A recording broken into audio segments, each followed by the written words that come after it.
지금 영종도에 위치한 이 포드 레인저 시승 행사장에 나와 있습니다. 드디어 다음에 또 다른 미국 픽업 트럭인 포드 레인저가 국내 시장에 데뷔를 하게 되었습니다. 그리고 지금 제 앞에는 와일드 트랙과 저 멀리 랩터 사양이 함께 준비가 되어 있는 걸 확인할 수 있습니다. 자, 그럼 지금부터 이 포드 레인저 랩터와 와일드 트랙이 각각 어떤 차량이고 또 어떤 매력이 있는지, 그리고 실제 오프로드 코스를 시승을 하면서 두 차가 또 어떠한 좀 차이를 보여주고 있는지 함께 살펴보도록 하겠습니다. 포드 레인저 와일드 트랙부터 살펴보도록 하겠습니다. 자, 포드 레인저 와일드 트랙은 5490mm의 전장과 각각 1870mm, 1850mm의 전폭과 전고를 갖고 있습니다. 그리고 휠 베이스는 3220mm에 이르고요. 공차 중량은 랩터 대비 약 200kg이 가벼운 2310kg에 이르고 있습니다. 이러한 모습은 아무래도 오프로드 성향과 올라운더의 성향을 갖춘 두 차량의 차이를 잘 보여주고 있는 대목이라고 할 수 있겠고요. 실제 이러한 요소를 통해서 차량이 확실히 국내 시장에서 쉐보레 콜로라도 그리고 이 쌍용 레스턴 스포츠 칸 등과 경쟁을 할 수 있는 그런 포지션을 갖고 있다라는 걸 확인할 수 있을 것 같습니다. 참고로 이제 와일드 트랙 같은 경우는 이제 국내에 판매되고 있는 레인저 중에 이제 좀 더 저렴한 쪽에 속하고 있는데 판매 가격은 4,990만 원으로 책정되어 있습니다. 이어서 레인저 와일드 트랙의 디자인을 좀 살펴보도록 하겠습니다. 자, 레인저 와일드 트랙과 이 랩터의 가장 큰 차이는 바로 전면 디자인에 있다라고 할 수 있겠습니다. 실제 이 와일드 트랙 같은 경우는 이 두 줄의 가로줄이 더해져 있는 이 레인저 이 프론트 그릴을 갖고 있고요. 바디킷도 보시면 아시겠지만 이 차체와 동일한 색깔을 갖고 있습니다. 물론 픽업 트럭인 만큼 스키드 플레이트 함께 마련되어 있고요. 또 측면으로 보게 되면은 측면에서는 이제 사이드 스커트 그리고 18인치 휠이 이제 더해지면서 좀 더 세련된 이미지를 보여주고 있어요.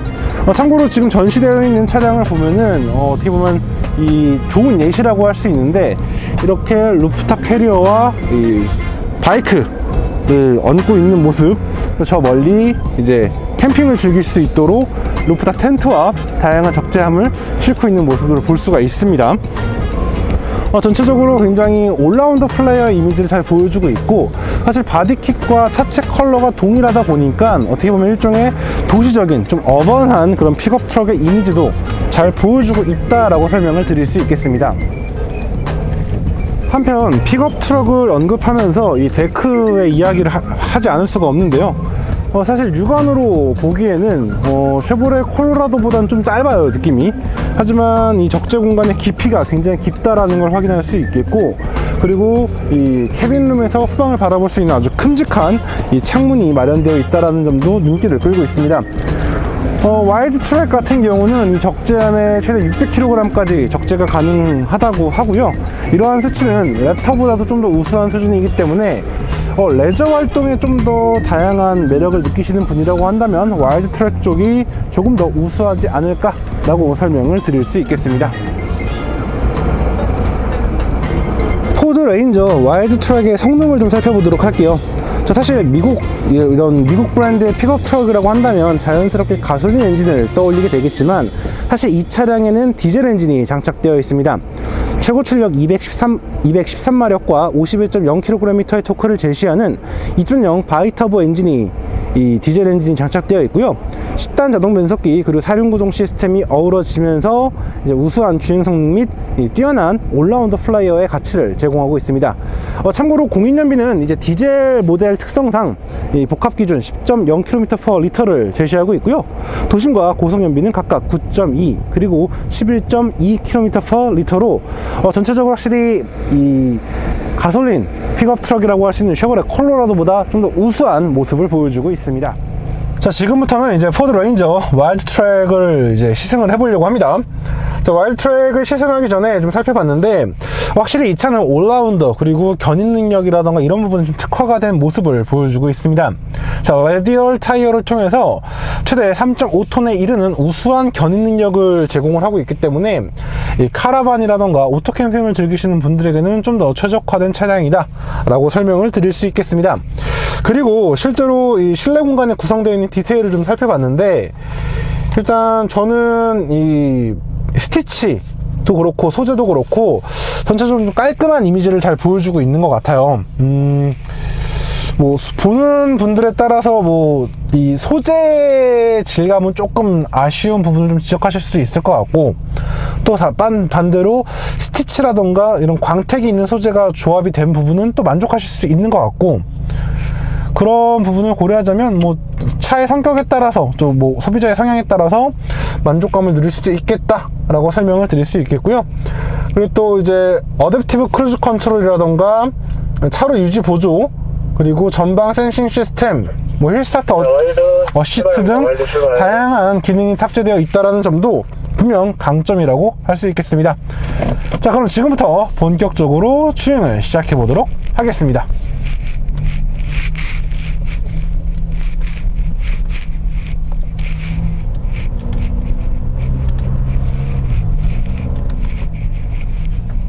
자, 오프로드 코스 진입을 했습니다.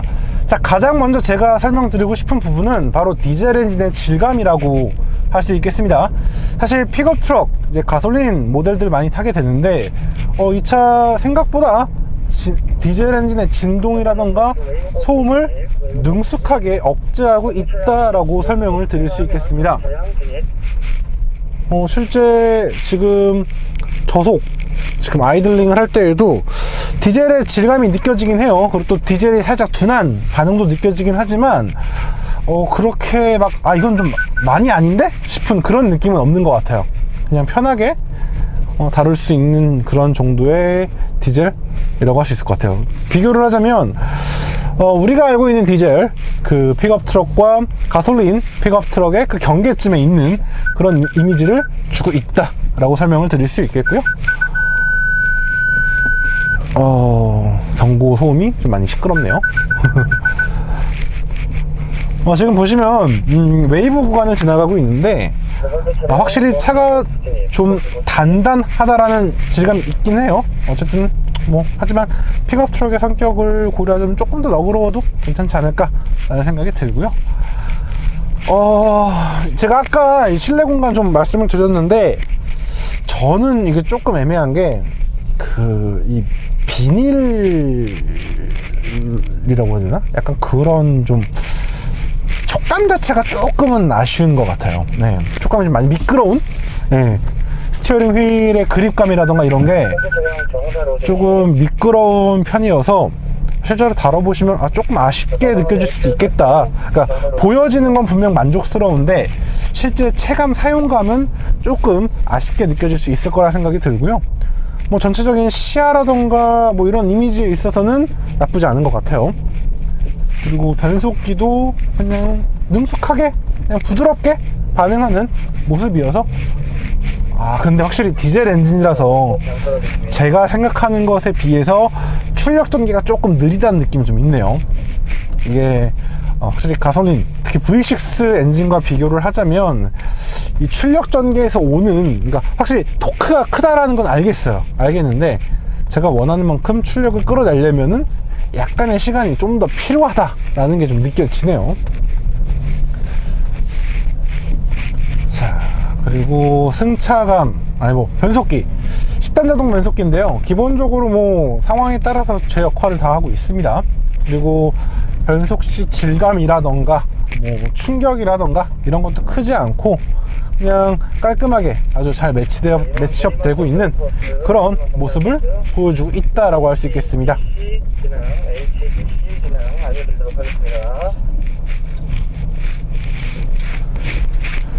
자, 이번에는 경사로 내리막인데, 그래서 경사로 지원 시스템을 한번 경험을 해볼 것 같아요. 사실 뭐 이미 많은 SUV 차량들에서 이러한 비슷한 기능들이 워낙 많이 사용되고 있기 때문에 아마 이 와일드 트랙 역시 잘 해줄 거라고 생각이 됩니다만, 그래도 일단 실제로 해봐야 되니까 한번 체험을 해보도록 할게요.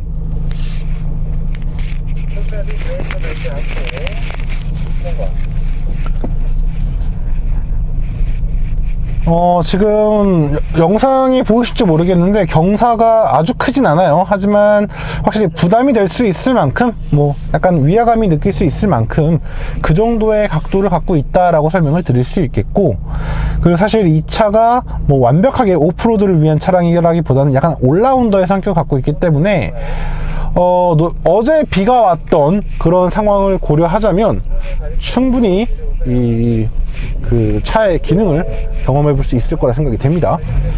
자, 이제 한번 해볼게요. 자, 어시스트. 자, 제가 지금 엑셀러레이터 페달도 브레이크도 밟지 않고 그냥 스티어링 휠만 조정하고 있는데 아주 낮은 속도로 그냥 차를 언덕 아래쪽으로 이끌어주는 모습을 확인할 수 있었습니다. 뭐 지금 계속 경고음이라던가 이런 게 울리기 때문에 좀 시끄러우실 수 있는데 확실히 제 기능을 잘 하고 있다라고 할 수 있겠고요. 다만 확실히 이게 올터레인 타이어가 아닌 일반 레디얼 타이어다 보니까 이 자갈을 밟고 좀 미끄러지는 느낌은 있어요. 하지만 운전자가 불안감을 느끼거나 뭐 이렇게 위화감이 느낄 그런 정도는 아니기 때문에 그냥 기능이 잘 드러나고 있다라고 설명을 드릴 수 있을 것 같습니다. 자, 서스펜션 얘기를 좀 해봐야 될 것 같은데 우리가 쉐보레, 말을 할게요. 그냥 쉐보레 픽업 트럭인 콜로라도와 이 차를 좀 비교를 할 수밖에 없을 것 같은데요. 확실히 이쪽이 조금 더 단단한 느낌이 있어요. 좀 더 터프한 느낌이 있습니다. 이거를 어떻게 받아들이실지는 모르겠는데 그러니까 콜로라도 같은 경우는 서스펜션, 특히 후륜이 굉장히 부지런하게 반응을 하면서 전체적인 쾌적감을 올려주는 스타일이라고 한다면 이 차는 제법 단단하게 받아주면서 승차감보다는 안정감, 그러니까 그런 차에 대한 일체된 신뢰감을 주는 모습을 보여주고 있는 것 같아요. 아무래도 이 부분은 이제 셰시 쪽에서 차이가 나는 것 같아요. 상대적으로 GM은 최근 몇 년 동안, 그리고 또 이 이전 세대부터 셰시 개발 능력, 셰시의 강성 부분에서 굉장히 큰 우위를 점해왔기 때문에 강력한 셰시를 기반으로 이 서스펜션을 좀 더 능숙하게 부드럽게 다룰 수 있는 그런 성격을 보여줬다면, 포드 같은 경우 사실 셰시가 조금 약하다라는 평을 받아왔거든요. 물론 많이 발전을 했겠지만 이전부터 좀 축적되어 있던 그런 걸 고려를 해보자면 충분히 이 셰시만으로 버티기보다는 서스펜션의 셋업으로 어느 정도 좀 그거를 보완하고 있지 않나, 일체감을 그렇게 생각을 하고 있기 때문에 저는 나쁜 셋업은 아니라고 생각을 해요. 자, 이번엔 도광인데 자, 물로 들어갔어요. 굉장히 깊은 위치인데 확실히 이 디젤 차라는 게 느껴지는 게 출력이 선형적으로 나타나지 않아요. 조금 더 이게 리니어하게 쭉 출력을 끌어올릴 수 있으면 좋겠는데 이 뭐라고 할까요? 출력 전개의 0과 2%, 3% 이런 낮은 출력 전개가 없다라는 거죠. 그냥 바로 뭐 10, 뭐 15 이렇게 넘어가 버리는 그런 느낌이 좀 있어서 그 부분은 좀 아쉽다라는 느낌이 드네요. 어쨌든 다시 이어서 주행감을 좀 계속 얘기하자면 콜로라도를 타면서는 리어 서스펜션이 굉장히 부지런하게 움직인다. 그래서 전체적으로 이 승차감을 좀 유지하는 느낌이 있다라고 한다면 이 차는 뒤가 좀 튕기는 듯한 느낌이 좀 있어요. 그리고 전륜도 살짝은 그런 느낌이 없지 않아 있고, 이런 자갈길에서 좀 볼 수 있을 것 같은데, 자, 그렇죠. 이 노면이 다 그대로 느껴질 정도로 이렇게 움직이는 모습을 보여주고 있거든요. 이런 거는 좀 성향 차이인 것 같아요. 물론 어떤 게 더 이제 개인의 그런 취향에 맞냐라고 한다면 사실 뭐 그건 개인 차이인 것 같아요.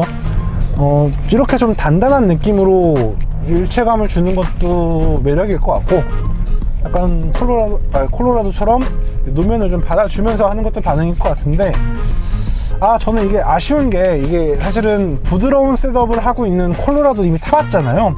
그리고 이제 어떻게 보면 이 와일드 트랙과 가장 유사한 패키지를 갖고 있는 이 쌍용 렉스턴 스포츠칸과 렉스턴 스포츠도 타봤는데, 이 차를 타면 탈수록 자꾸 이 완성도를 높인 고급스럽게 다듬어 놓은 렉스턴 스포츠를 타는 것 같다라는 생각이 들어요. 그러니까 저는 사실 이 시승을 시작하면서 어느 정도 콜로라도와의 그런 비교를 머릿속에 상정하고 있었는데, 타면 탈수록 자꾸 이 렉스턴 스포츠칸이 떠오르네요. 그거는 아마 파워트레인도 그렇고 전체적인 구성에서 오는 그런 특성이지 않을까 라고 설명드리고 싶고요. 너무 시끄럽다.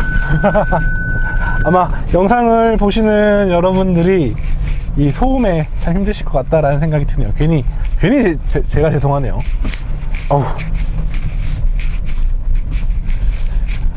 사실 콜로라도 같은 경우는 이런 노면은 그냥 좀 눌러주고 갔었는데, 그 눌러주지 못한다는 느낌? 좀 통통 튀는 듯한 느낌이 좀 들어서 좀 그러니까 이게 분명 다른 특성인데 저는 좀 아쉽게 느껴지는 것 같아요. 물론 제가 뭐 GM6 셋업을 워낙 좋아하니까 그럴 수도 있겠다만, 제 개인적으로는 대다수의 만족감을 주기에는 이 차가 조금 많이 좀 이렇게 튀는 듯한 느낌? 앞차를 보시면 아시겠지만 이 차체는 유지가 되면서 서스펜션이 분주한 그런 모습이 아니고, 서스펜션의 움직임과 함께 차가 아주 튀는 듯한 모습을 보여줘요. 이런 좀 특성이 있다라는 건데, 이건 개인의 취향인 것 같아요. 견인 능력이라던가 적재 능력 이런 부분은 사실 두 차가 비슷하다라고 보시면 될 것 같아요. 그렇게 보면 이해가 좀 쉬우실 것 같고, 그리고 뭐 전체적인 운동 성능도 확실히 이 디젤과 이 V6 가솔린 엔진의 차이가 있다라는 정도 외에는 뭐 크게 도드라지는 건 없는 것 같습니다. 다만 확실히 그런 느낌은 있는 것 같아요. 이게 미국 픽업 트럭인지 잘 모르겠습니다 라는 생각이 살짝 머릿속으로 스쳐 지나가는 것 같은 느낌은 있습니다.